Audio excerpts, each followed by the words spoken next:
Hi everyone, welcome back to this channel. So on today's tutorial, I'm gonna show you where to find the reels that you saved on Instagram.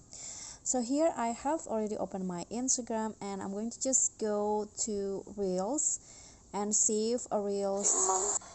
So okay, so let's say I want to save this reel.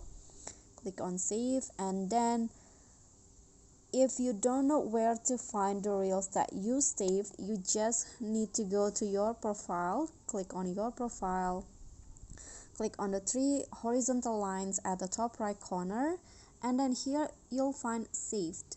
Click on that, and here click on the all posts, and there you go, you'll find the reels. So this is for all posts, and if you want to find only the reels that you save, just click on the reels icon in here, and there you go, you'll find that reels that you've saved in the past. Okay, so that's all from me. Thank you guys so much for watching. Don't forget to like, comment, subscribe, and also click on the thanks below. Bye.